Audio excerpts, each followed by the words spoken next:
Assalamualaikum warahmatullahi wabarakatuh. Waalaikumsalam. Alhamdulillah rabbil alamin. Segala puji bagi Allah yang telah memberikan kita kenikmatan, baik nikmat Islam, nikmat iman, dan nikmat teknologi. Salawat dan salam kita sampaikan kepada junjungan kita Nabi Muhammad SAW, para tabi'in, termasuk pengikutnya, termasuk kita, insya Allah. Bapak dan Ibu sekalian, pada kesempatan ini saya ingin membawa sesuatu yang menjadi fenomena dan menjadi bagian dari kehidupan kita tentang era digital. Bagaimana dihubungkan dengan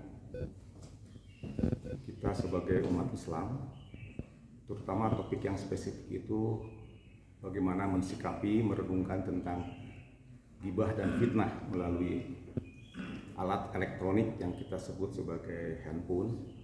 Dengan medianya ada YouTube, Facebook, Instagram, TikTok yang sekarang lagi ini ya. Ternyata itu dahsyat sekali menurut saya, yang akan merusak kepada amal ibadah kita, yang bisa membawa kebangkrutan. Ketika Rasul ditanya, yang sebut kata Rasul ketika bertanya kepada jamaahnya atau pengikutnya atau sahabatnya, yang sebut bangkrut itu apa? Umumnya menjawab kalau bicara bangkrut, sini ada pengusaha Pak Gus, Pak Imam, itu minus antara pendapatan dengan pengeluaran. Rasul menjawab bukan itu, tapi yang disebut bangkrut itu kita mah beberiheun dong, dosa banyak, kemudian pahala sedikit, itu diambil oleh orang lain, dipindahkan karena gibah dan fitnah itu. Nah, jadi Bapak Ibu dan sekalian, karena 7 menit mungkin akan ada loncatan-loncatan dari paparan ini.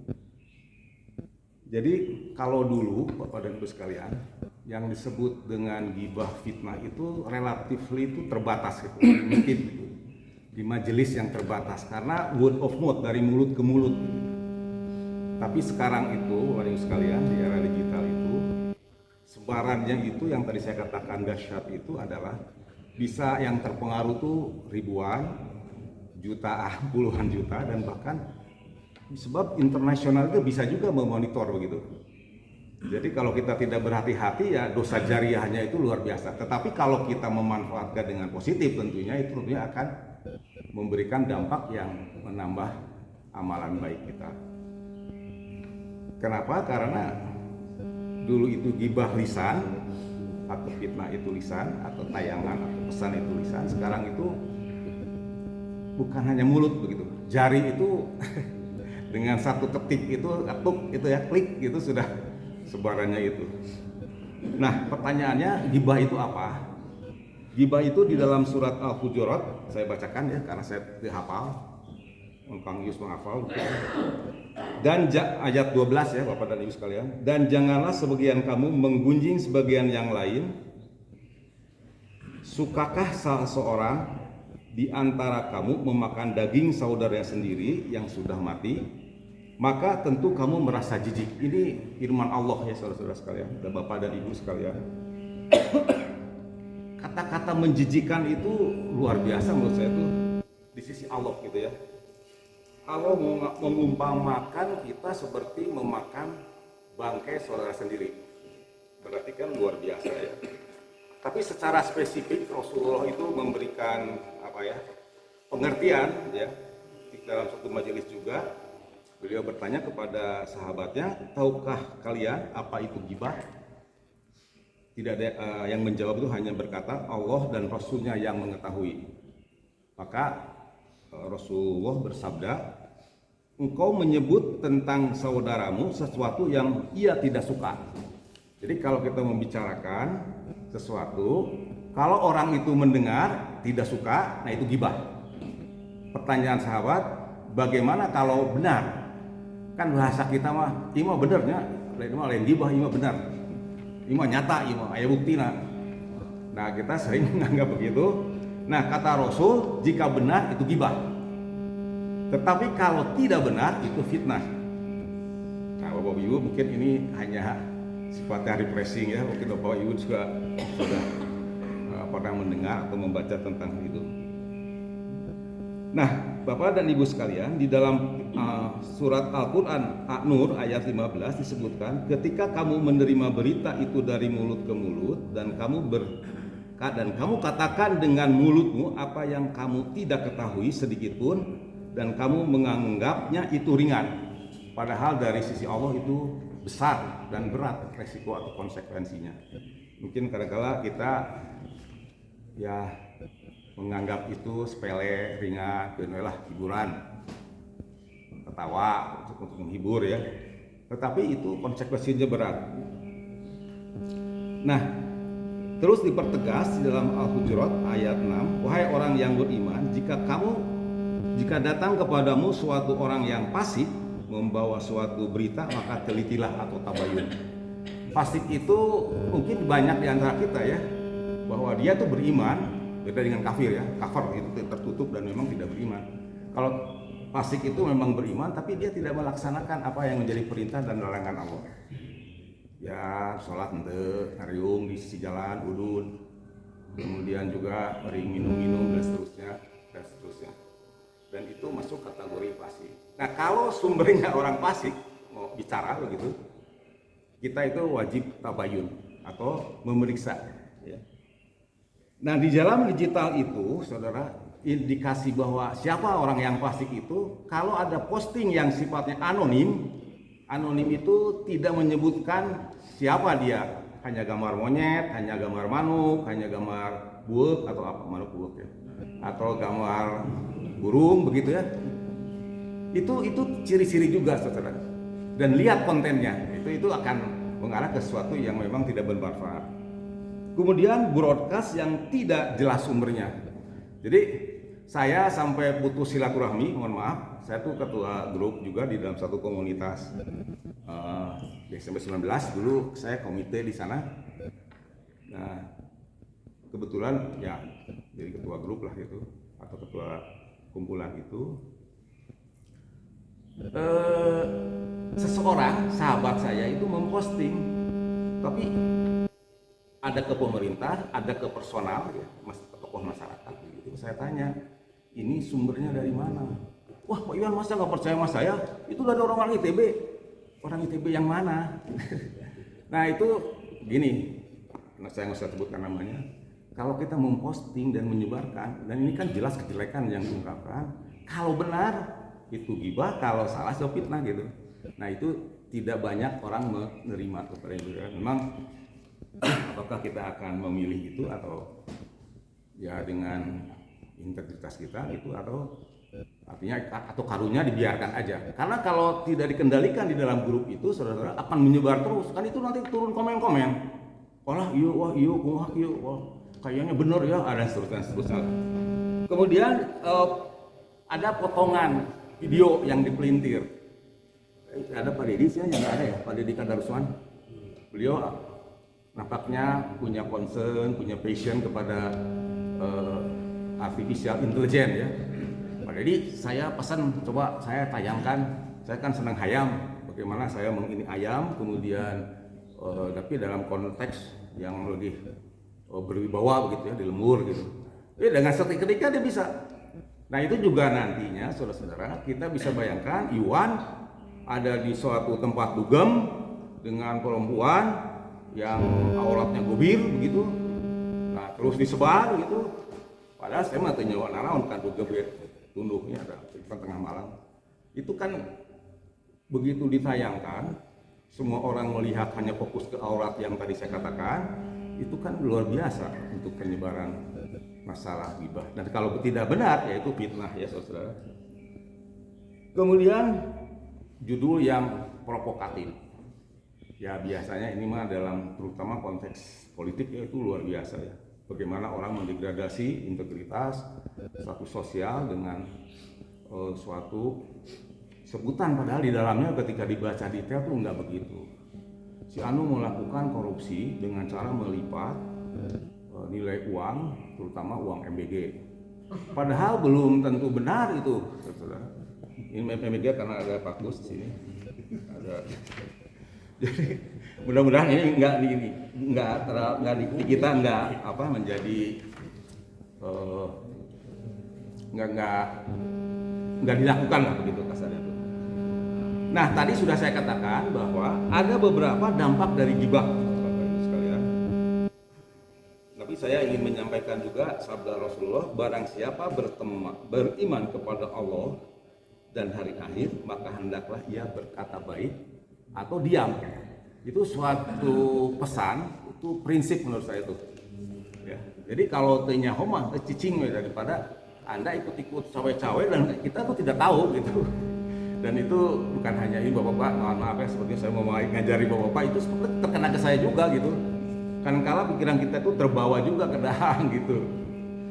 Nah dampak gibah itu tadi sudah sebutkan, yang pertama itu adalah menghapus pahala amal, yang ke rumah kita teh dosa banyak, pahala sedikit, dikumpul-kumpul, diambil orang yang digibahi. Karena mereka berhak untuk mengambil itu, dan itu memang ini ya, jelas itu dalilnya. Kemudian yang kedua itu merusak ukhuwah, persaudaraan. Ya, yang ya kalau benar memang begitu saudara. Jadi bagaimana sentimen negatif itu muncul dan akhirnya kita itu jadi musuhan. Saya punya grup juga, beberapa grup keluarga saudara. Karena gibah dengan beda pilihan begitu, itu akur nanya begitu. Tapi kalau ada lebaran mungkin bisa salaman lagi dan sebagainya. Tapi kepentingannya juga apa untuk kita? Manfaatnya apa untuk kita? Kalau dia jadi presiden, ketika kita lag-lag tina truk, kampanye, tegor-gokan, mau posting bermacam-macam, apa dia akan menengok? Nah itu juga saya berpikir dari aspek manfaatnya apa gitu. Dan banyak itu mudaratnya aja begitu. Jadi artinya just think about it. Kemudian disebutkan juga ini ada azab dalam kubur, menjadi azab dalam kubur. Ini mengerikan juga ya. Azab dalam kubur itu luar biasa itu. Kalau cerita, tapi nanti lah itu mungkin saya harus jelas hadis dan ininya, Qurannya itu harus jelas. Karena yang dihimpit, merasa sempit, engap, kemudian ada yang bawa gendir dan seterusnya.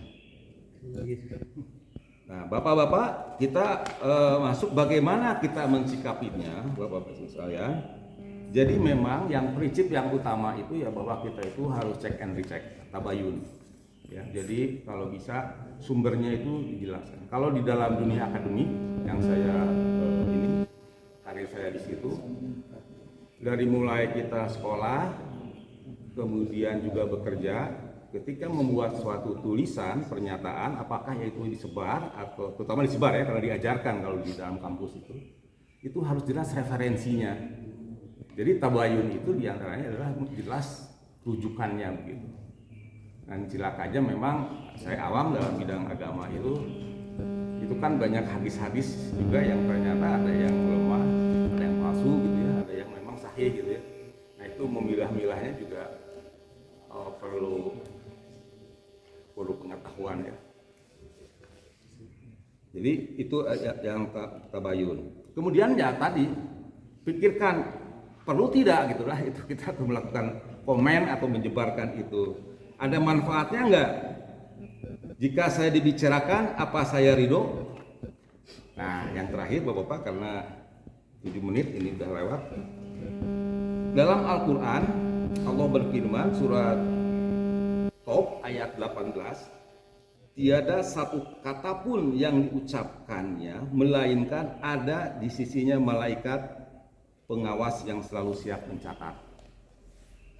Jadi, kita membayangkan bahwa kita itu sebetulnya di dalam pengawasan dan pencatatan didokumentasikan yang suatu saat mungkin akan di-retrieve, diungkap, mungkin waktu dihisap ya, bahwa itu ada resiko apa yang kita katakan ucapan itu. Makanya tadi sebelumnya kan saya katakan bicara itu yang baik, kalau tidak ya diam supaya tidak ada konsekuensi untuk dihisap. Jadi saudara-saudara, Bapak dan Ibu sekalian, jadi gadget itu atau HP itu jelas ada sisi mudarat seperti pisau lah, ada sisi mudaratnya, ada sisi manfaatnya.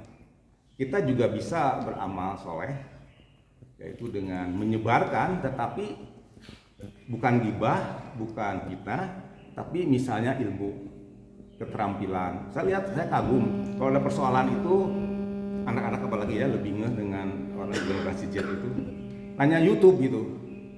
Sama saya juga melakukan itu. AI saya gunakan juga dan kita memang penting dan saya rasakan itu berhasil. Saya sharekan gitu. Misalnya apa? Bapak sekarang sakit apa? Pernah Pak Jana kunaon? Iya Pak Iwan, saya itu bukan diponis ya, di sebuah kata dokter di puskesmas sana. Saya itu bengkak jantung bengkak. Itu kan suatu yang ini. Emang lu kerasa naon? A, B, C, D gitu ya. Jadi saya langsung aja buka AI begitu, ada ChatGPT, ada Meta, ada Kimi, ada banyak sekarang itu, ada DeepSeek dan sebagainya. Jawabannya tidak ada yang masuk, bohong. Tapi kita nggak dokter ya, bukan berdebat jantung.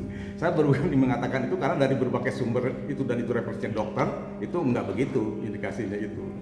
Alhamdulillah percaya, cukup jalan-jalan dan ya sampai saat ini bisa ke Mekah. Ya, umroh kita doakan semoga mabrur dengan Pak Wahid ya, dan beliau membawa misi di antara jamaah kita nanti kita akan umroh mandiri. Di sini ada Pak Deden nggak? Oh, ada. Jadi Pak Deden puntennya ini bukan umroh BNI atau BRI atau BCA, ini mandiri betul ya. Ternyata saya juga nanya-nanya ke Pak Arifin yang mau berangkat, itu simpel Pak Iwan, bayangannya adalah bagaimana kita seperti ke Medan kemana, cuman itu internasional gitu lah. Ya gunakan bahasa Inggris atau bahasa Arab yang bisa. Nah Bapak dan Ibu sekalian, demikian yang singkat Bapak dan Ibu sekalian, mohon maaf kekurangannya atau kelebihan waktunya. Assalamualaikum warahmatullahi wabarakatuh. Waalaikumsalam warahmatullahi wabarakatuh. Alhamdulillah Ustaz. Masih Pak.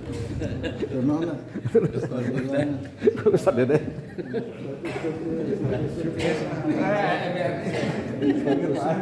Habis kalau karena BNI. Naon bensin?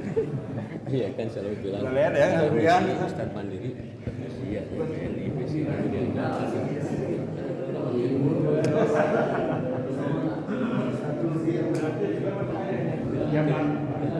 Jabar. Bang Jabar. Wah.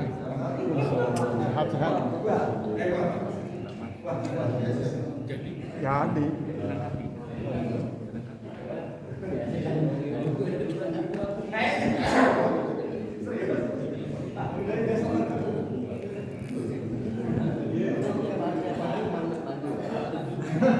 mandi biasa. Mandi kan.